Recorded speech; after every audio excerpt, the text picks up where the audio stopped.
করলাম, করে সেই জ্ঞানকে টাকার কাছে বিক্রি করে দিলাম।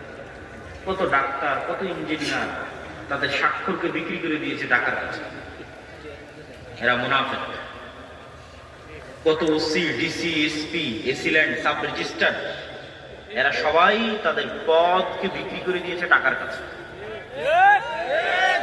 তারপরে আবার সেই টাকা দিয়ে হজ করে জান্নাতে যেতে চায়। পাগল হলে এরকমই হয়।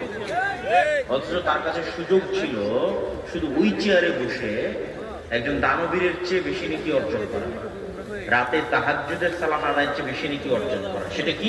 ওই চেয়ারে বসে সে ন্যায়পরায়ণ থাকতো, বাস 5 ওয়াক্ত সালাত আদায় করবে আর ওই চেয়ারে ন্যায়পরায়ণতার সাথে দায়িত্ব পালন করবো, দানবীরের চেয়ে বেশি নেকি পেয়ে যাবে।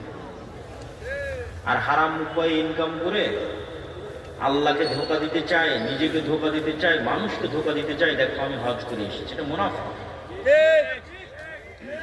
মুসলমানদের মধ্যে মুনাফিকিতে পরিপূর্ণ হয়ে গেছে। তাহলে লাগবে সততা, ন্যায়পরায়ণতা, আমানতদারিতা। এগুলো যখন আপনি অর্জন করে ফেলবেন তখন পৃথিবী আপনার শত্রু হয়ে যাবে। যেমন উসমান হাদির শত্রু হয়ে গেছে, আপনারও শত্রু। আপনি একবার অর্জন করে দেখেন শত্রু। সর্বোচ্চ জ্ঞান অর্জন করেন, বিক্রি হন না, শক্তিশালী প্রতিষ্ঠান তৈরি করেন, দেখেন আপনার কত শত্রু তৈরি হয়। আপনাকে হত্যা করার জন্য কত দেশ উঠে পড়ে থাকে, আপনাকে ধ্বংস করার জন্য কত চেষ্টা তৈরি হয়।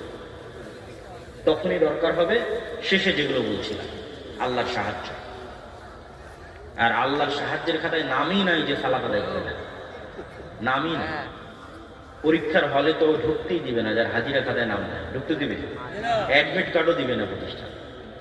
তাহলে আল্লাহ সাহায্য যে নিবে তার আগে তো নাম থাকতে হবে যে কে। আল্লাহ তাকে চিনেই না কে সে। তো 5 ওয়াক্ত সালাত, রাতের সালাত, সকাল সন্ধ্যার জিকির,